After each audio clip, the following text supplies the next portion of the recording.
Hey ho, my name is David, and I like to take a look at things like a filthy casual and like to pretend that I am a professional reviewer, even though I know I will never be a professional reviewer.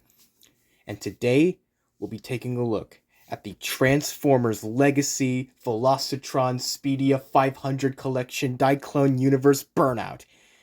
But that's a mouthful, so let's just call it the Transformers Legacy Burnout. Now, usually when I have a figure standing like this, it's because I don't have the box or I bought it secondhand.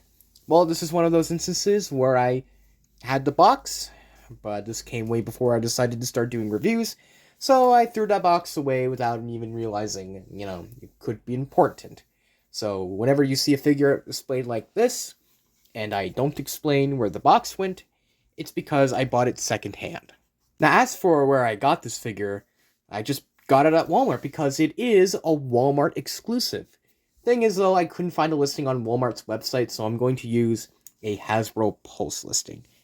For 25 bucks, well, it's fairly standard for a Transformers figure to be priced like this. This is probably not regarding baby toys or small legacy class toys, those like really small ones. This is a standard price for something like this. But enough introducing, let's get on with the figure, starting in vehicle mode. For a $20 figure, it looks fairly nice. All the details are painted on and they look quite good. It shines very nicely. There are some obvious scene lines for transformation seen here, and when you open up this car, you can see that it has an interior that no human being should be allowed in. It's based on the Honda City Turbo, which Hasbro doesn't really do licenses for a specific brand, unless it's like Takara Tomy. So it has to be vaguely similar to a car like this. So it's just, I usually just refer to cars as cars, but overall it looks fairly nice. The underside, aside from this area, looks, there's hardly much kibble, except here, this empty space where you can probably fit anything in there. And it rolls fairly nicely.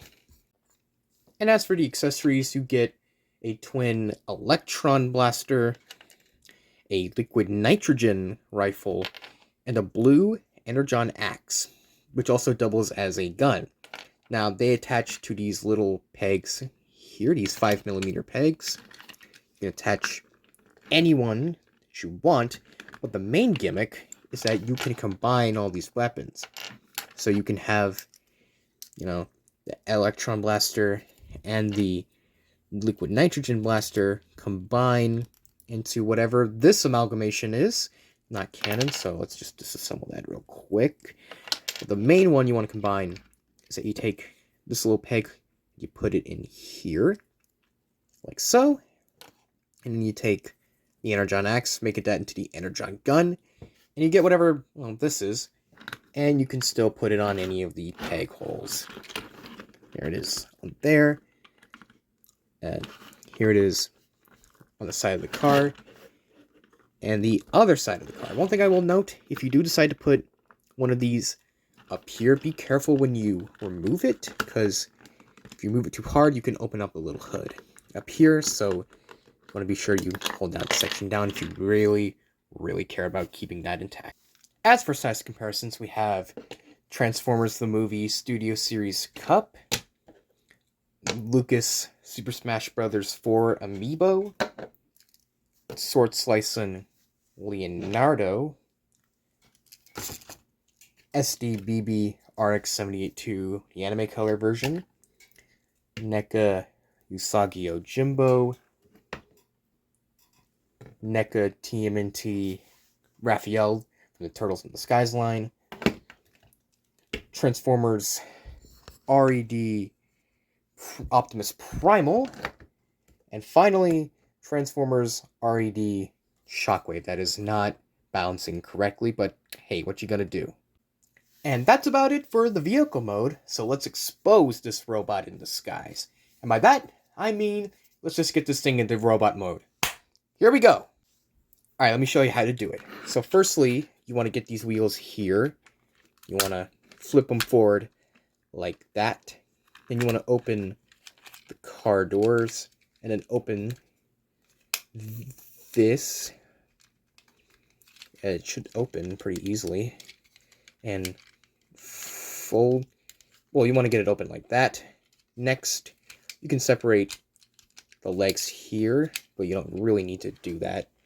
And you just want to unfold these legs, and then you just clip these back on, fold out the legs like that, take these arms, pull them up like this, and you fold them out like that. Now the next thing you want to do is you want to take this, unlatch it like so. Then you want to fold these legs like that. That's going to make it have a standard robot stand. Then you want to fold this down, and you want to fold it down until you hear it snap. Next, you rotate the arms again, and you rotate the bottom arms, and you fold them down like that. And you can fold out these windows like that and get it into, kind of doesn't really stand kind of dramatically, but that's how you do it. Here is the robot mode. It looks fairly nice, though I feel as if it feels a little bit wide. I mean, look how big this thing takes up compared to the waist here.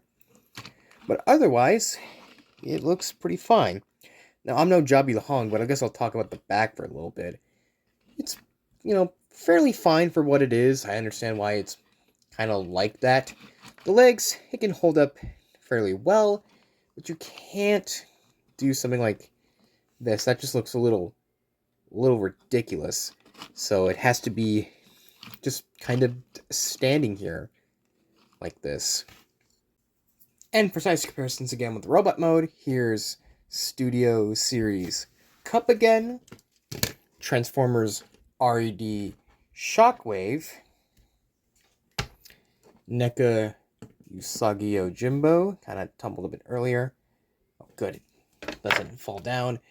NECA TMNT Raphael, Turtles in the Skies, Transformers RED Optimus Primal, Lucas Super Smash Bros. 4 Amiibo, and Sword Slice and Leonardo. So it's fairly about average height. And it's going to fall down when my finger gets released. And there it goes. And now to cover articulation. So you can rotate at the head. Can't look up or down very far. You look side to side.